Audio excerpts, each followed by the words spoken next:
We are pleased to welcome today photojournalist Cheriss May, who is here to talk about her solo exhibition entitled Beyond the Protest. The exhibit features 35 photographs from her current body of work, which centers around the intersection of race, politics, and protests in the wake of the national reckoning on racial injustice.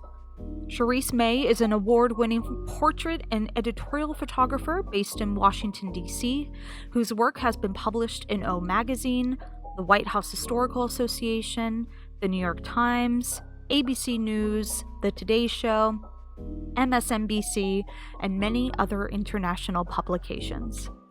Her photographs have been shown in numerous gallery and museum exhibitions, which include the permanent exhibit, In Conversation, Visual Meditations on Black Masculinity at the African American Museum in Philadelphia. Cheriss shares her expertise and passion for visual storytelling by serving as president of Women Photojournalists of Washington, co-chair of the photography committee at the National Press Club, an Adobe education leader, and an adjunct professor at Howard University, her alma mater. We now welcome BlackRock's Director of Education, Katie Hecklinger. And we're so happy to have you with us here today. After that amazing bio, I know that folks are going to want to get to know you, hear your story. So with that, first question, where did your journey as an artist begin, and what led you to specialize in photography? My journey was pretty organic. I can remember as a child loving to do everything creative. I love to draw, I love to paint, I love to color, music. I loved anything and everything creative. So I can always remember having a camera in my hand. And I remember as a little girl going to family functions and having that camera and just taking pictures of everybody, everything, and then sending the film off to be developed and excited to get that film back so I could see the photos and then share it with my family. And that love just grew and grew. And every year for Christmas, my parents actually, I don't know if they knew or they didn't know, but they were encouraging that love because they would upgrade my camera. So I would get like a new camera for Christmas where it was like an upgraded, a little more features or, something a little better. And it just made my love grow for that. I honestly didn't see myself as a photographer. Like growing up, I thought about everything from, I thought about being a lawyer, and I was a doctor. I was in like this medical inroads program, I can remember. And then I kind of went to graphic design. And so I said, okay, I want to be a graphic designer. I want to work with ad agencies and creative services. And so I pursued that route. And when I went to Howard University for college, I actually majored in advertising, and my minor was in electronic studio, which was pretty much like graphic design. So I can remember though, in the midst of pursuing graphic design, I was still taking pictures. That love was like a hobby, then it was like a serious hobby. And I just kept doing it on the side just because I love to do it, but still did not see it as a career. So I think the pivotal moment that brought that to me was I was hired by a family friend who had a company, and he was doing a holiday party. And so he's like, oh, because I was the one who would always, remember, I would always show up with a camera, just taking pictures for the love of it, just for fun. So he's like, oh, I want to hire you to be the photographer for my holiday party. And so I'm like, okay, sure. Because I'm thinking he's going to have it at his company. I'll just go take a few pictures. That's it. He's like, okay, I'll have my secretary call you and give you all the details. And so I was like, okay, sure. So when she called me, she's like, okay, yeah, so it's going to be at the Smithsonian Natural History Museum. And I'm like, what? I was thinking it was going to be at your office, but it's at the Natural History Museum. And they had like 2 levels of the museum. They did a scavenger hunt. It was like it was like a gala. They had a formal dinner. They had an award ceremony.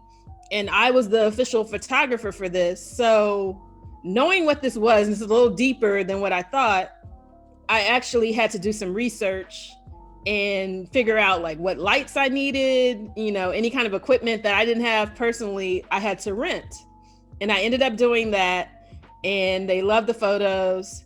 And I was like, oh, that was like light bulb moment. Like, I can get paid to do something that I really love to do. Like, this is amazing. So from that point, there were other people who were there that hired me to do work for them as well. And it just kind of grew from there. And I just never looked back, but I still was pursuing graphic design. So I actually I worked for newspapers, and I started doing graphic design for some Gannett newspapers. And then I worked for the Washington Post. And the last newspaper I worked for was USA Today in McLean, Virginia. From there, I worked there for about 10 years, and then I got laid off. I was still taking pictures on the side, still teaching at Howard as an adjunct. And from there, from the layoff, I decided to pursue my love for photography like full time. And I've never looked back since. Hearing someone like yourself say that personal interest, passion, and study, and the support of your parents led you on that journey is exciting for all of our Black Rock students to hear. And, going back and having somebody believe in you, that friend who had you hired, like, okay, I'm going to get paid for this. This is the real deal. I love that. Why did you choose Beyond the Protest as the title for your solo exhibit? And how did these photographs come together in this moment? And I would say I chose Beyond the Protest because it's so much more than just a protest on that superficial level. Like, people look at it as, oh, there are people in the streets protesting about something, but you don't really talk about what the root of that is or what's behind it. So for me, it's so much more. It's beyond a protest. It has a lot to do with the intersectionality of politics, race, and what's going on with the protests that are all connected, because what happens in one affects the other. And because of what's happening politically and what's happening with the injustices that's going on, then you have the protests that are happening across communities across the globe.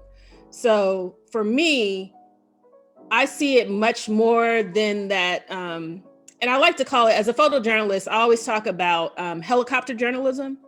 So I talk about how, as journalists, when you just come in during those sensationalized times, high charge times, and you're not there before and you're not there after, it's helicopter journalism.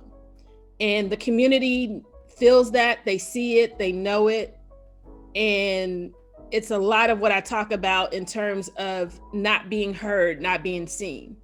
So for me, I gravitate to those quiet stories, those quiet moments that I feel are really powerful, that are underneath, it's layers than just what people see as the high charge, oh, people are protesting. So Beyond the Protest for me sums up what I feel, what I see, since I've been out there covering it. Well, you often focus on telling the stories of marginalized people in your work. What makes this exhibit unique or different? I would say what makes it unique, or what makes it different, is through my lens, through my eyes.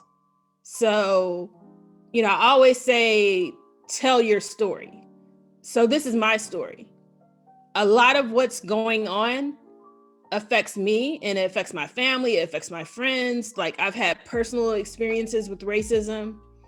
And I feel like from that lens, what's making it unique is I see it in maybe a different way that someone else doesn't see it. So I'm bringing people into that. I'm wanting to share that story, share that perspective, so that maybe it makes you think a little differently or look beyond the protest. So I think that's the uniqueness about it, is this is from my lens.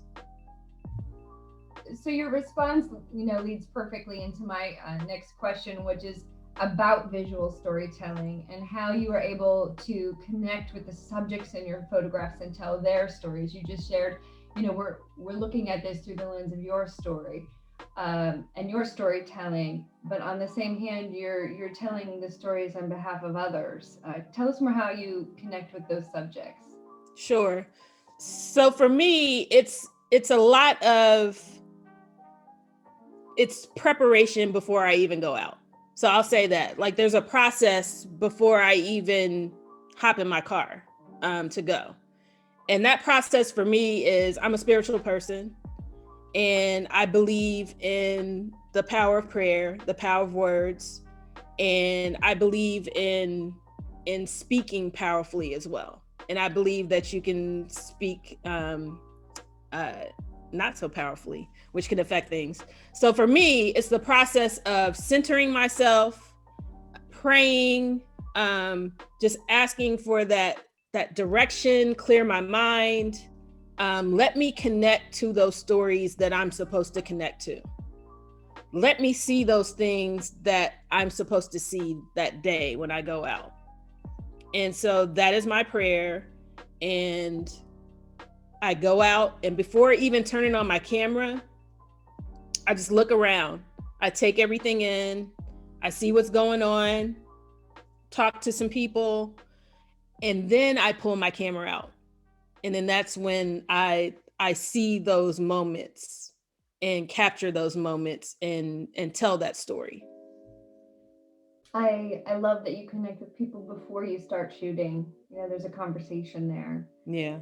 You have captured some really powerful images of families in protest. How does your work on that photo essay relate to your own story or the power of protest? Right. That was a special project because it was birthed from a conversation with my family.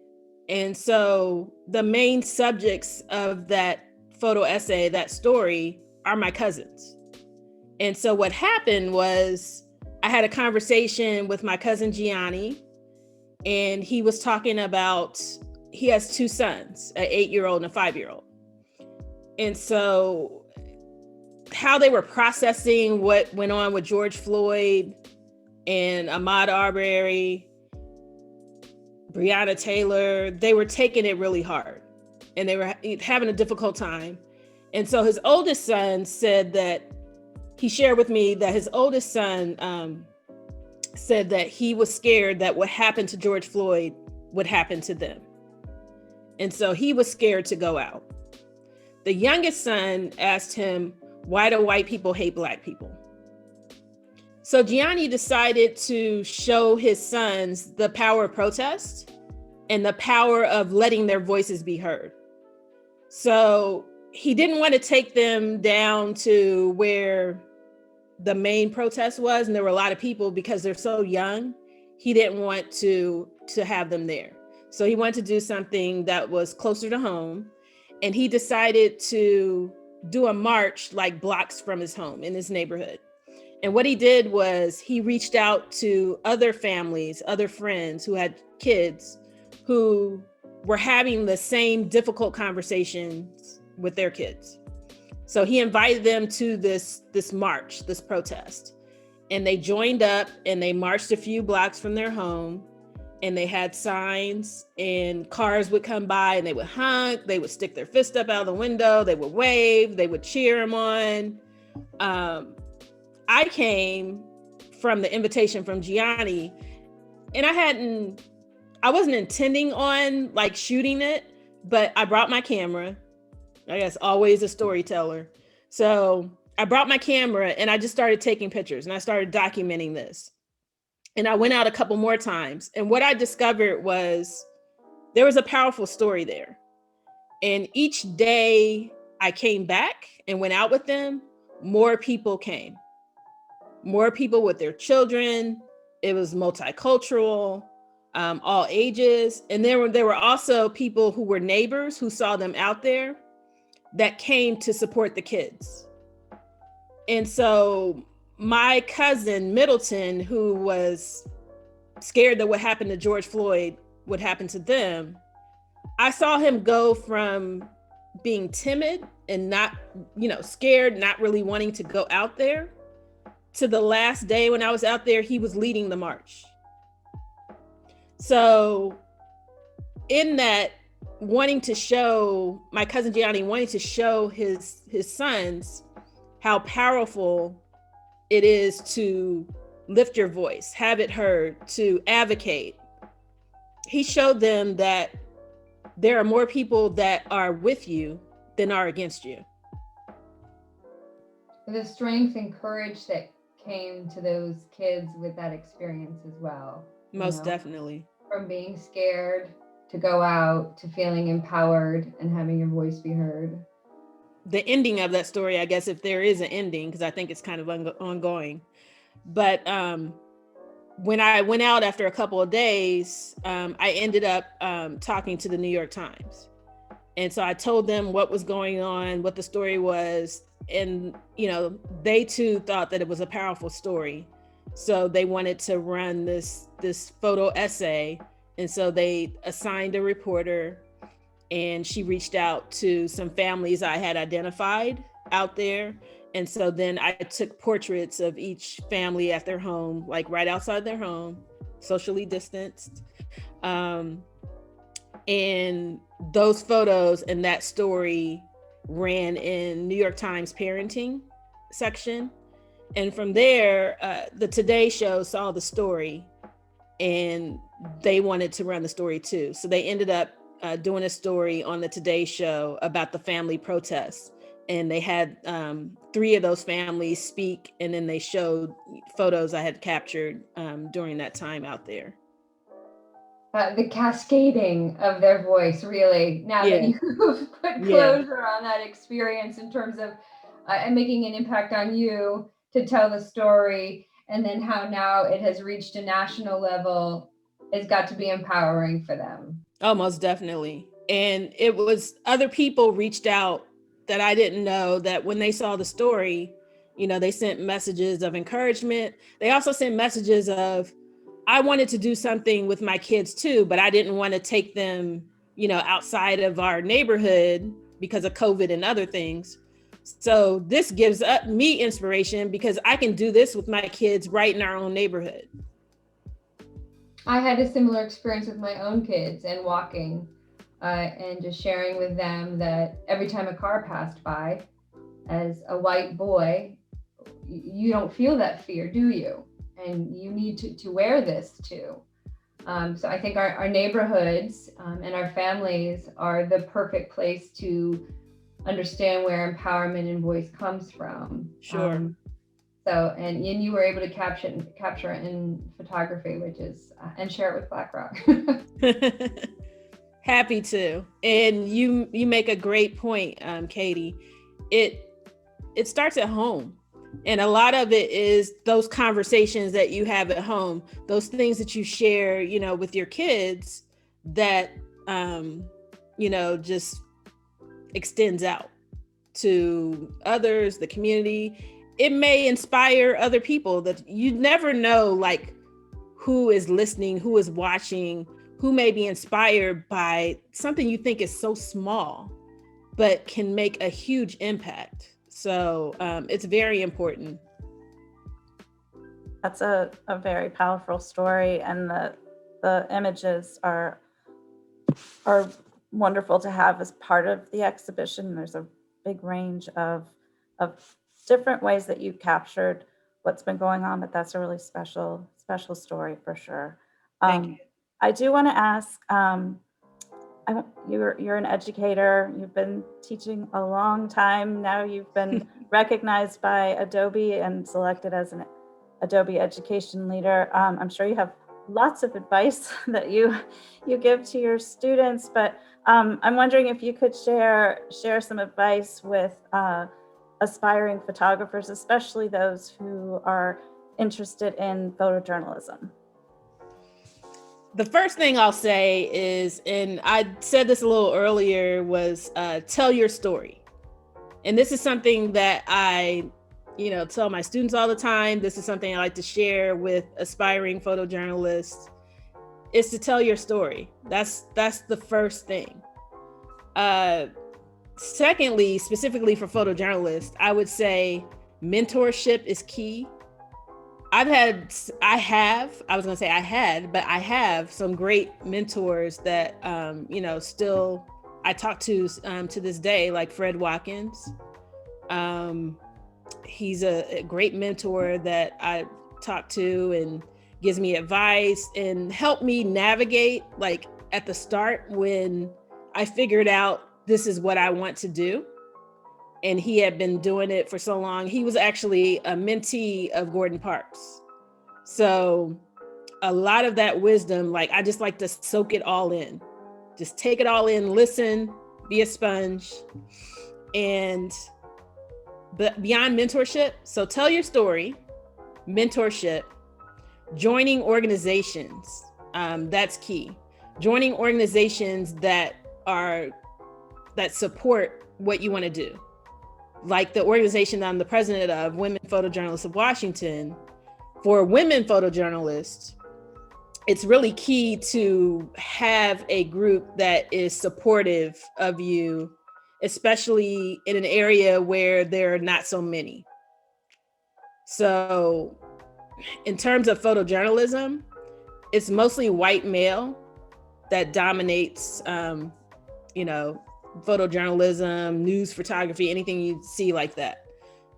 That doesn't mean that there aren't women that want to do that.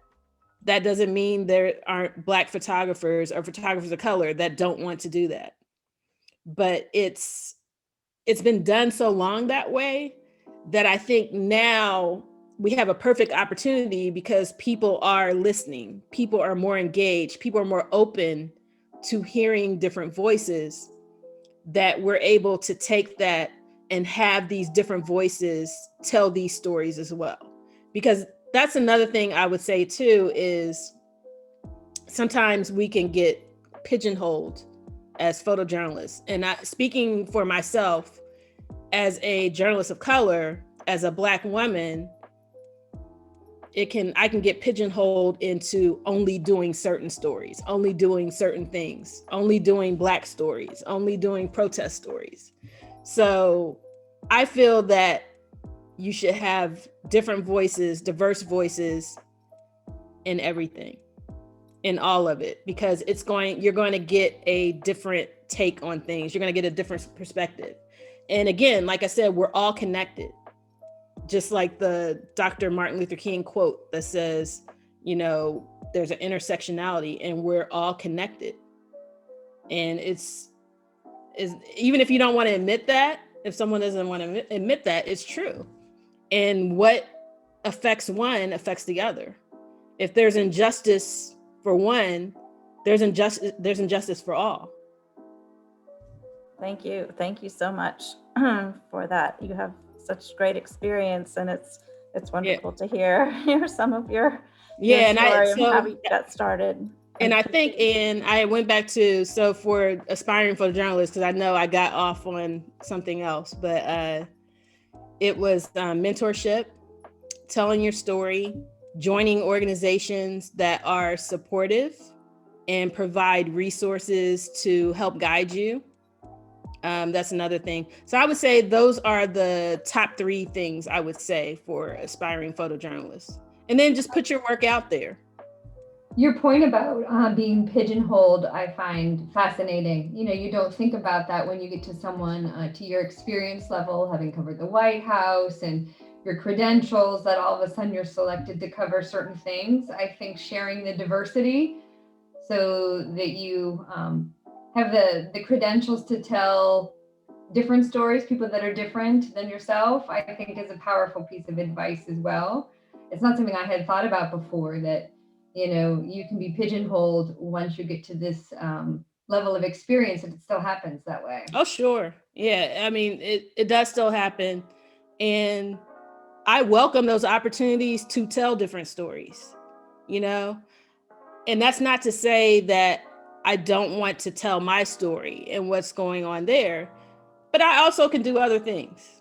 I can do things beyond the protests. I can tell stories beyond the protests. So I just want to make that clear. Like, it does still happen.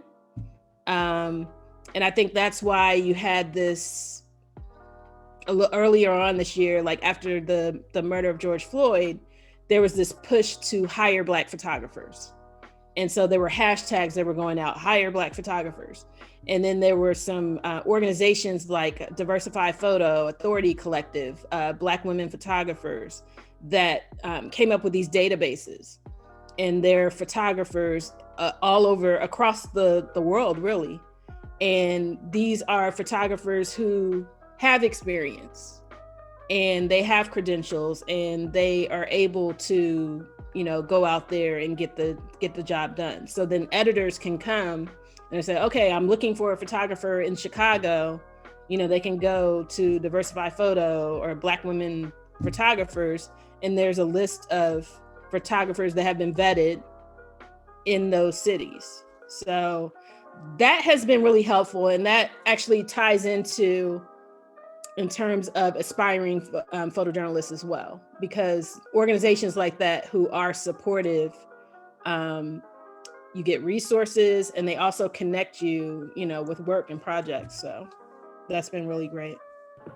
I understand that you have some compelling new projects in the works.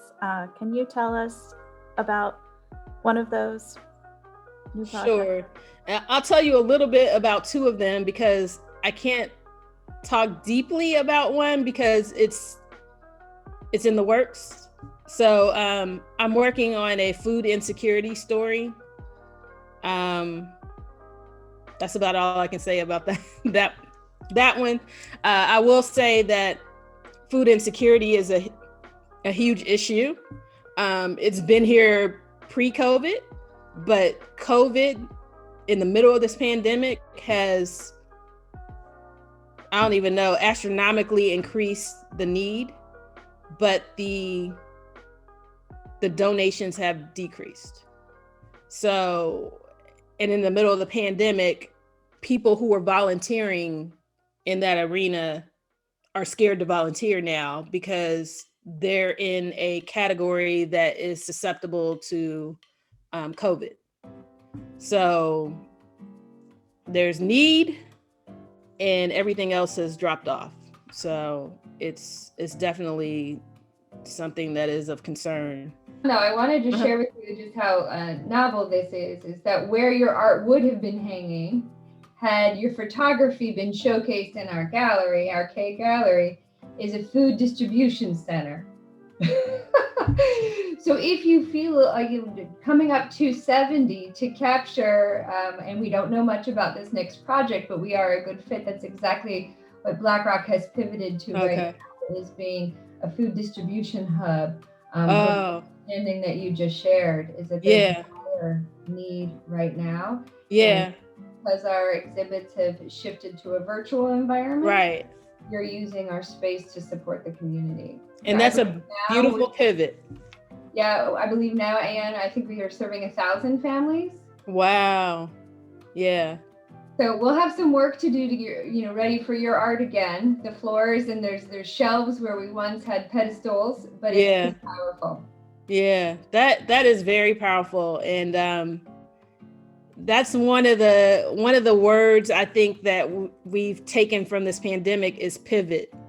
Like we've all had to look at ways like how we can pivot, during this, now we're talking via Zoom. If it wasn't for COVID, I'd be at BlackRock, having this talk with you in person. So it's changed a lot. I will say that I am encouraged that within this space, though, I've been able to personally connect with so many different people. And that's been the beauty of this, is that it has made these connections that maybe we wouldn't have looked at before.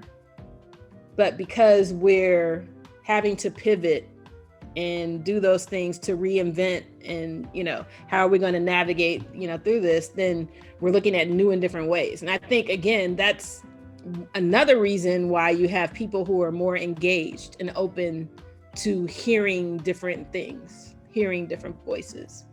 So. And the second project, don't forget about that one. The second project, that's right. Thank you.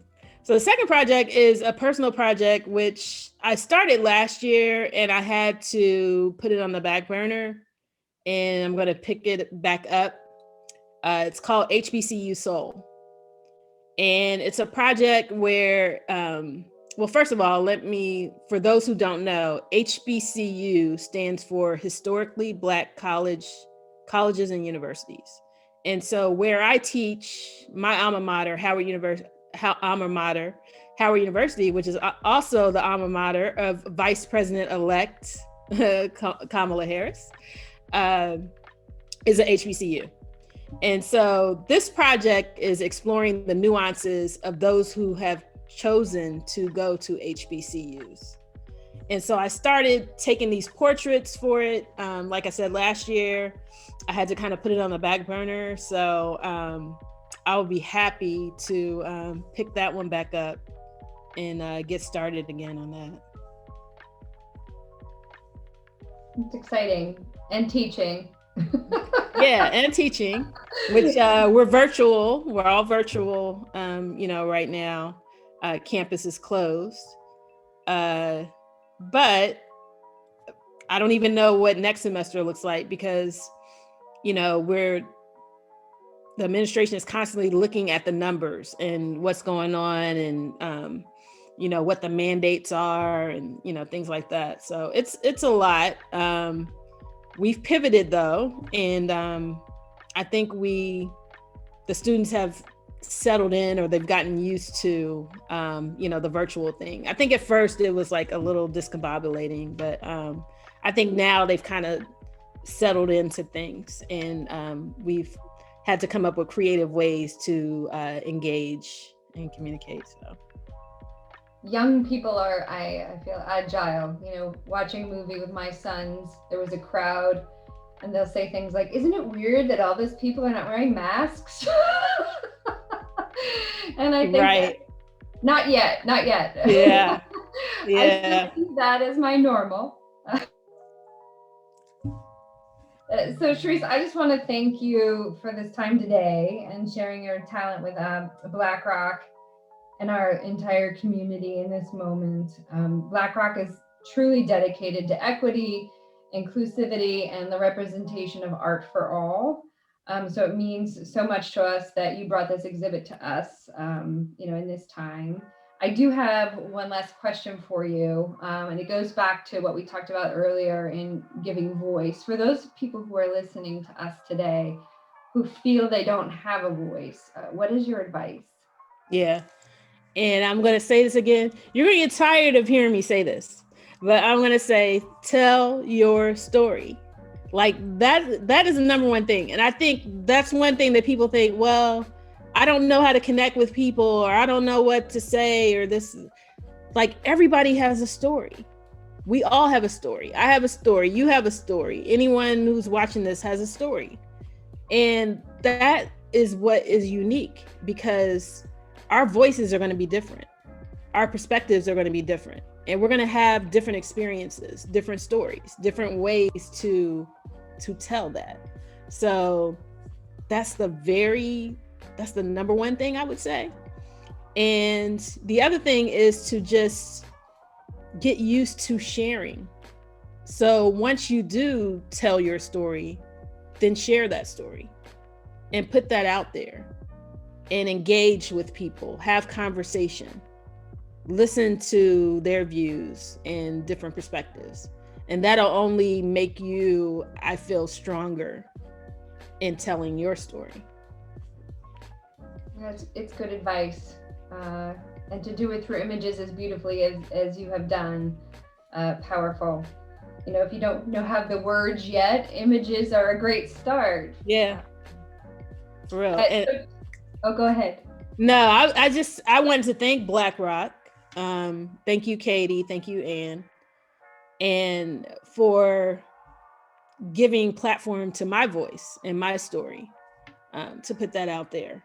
And I appreciate you for sharing that space for diverse voices, for inclusive storytelling, for inclusivity in art and everything else. So I appreciate the opportunity. I thank you for speaking with me today. And I'll just be glad when we're like past this and we can physically be in the same space. You know, I'm a hugger, so I miss like hugging people. So I will be happy when I can do that and get past this. But I know that in that we do what we have to do to make sure that we can get through this and we can see that day where we can go back to same physical space. So I'm willing to make that sacrifice as a hugger to not do that, so that, you know, everything I'm following, you know, what's necessary, what the doctors are saying, and so we can move past this and get back to being together again.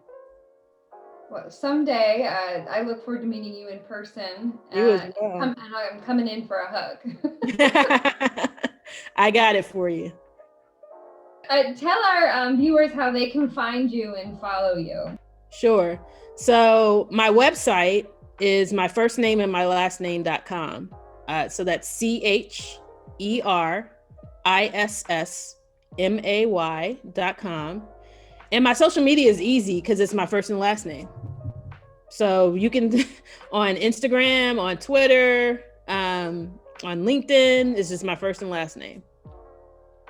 Awesome. And if you would like to learn more about the exhibit and are interested in purchasing the photographs, one of Cheriss's pieces, or would like more information how your work could be featured at BlackRock, please, there's Ann Burton.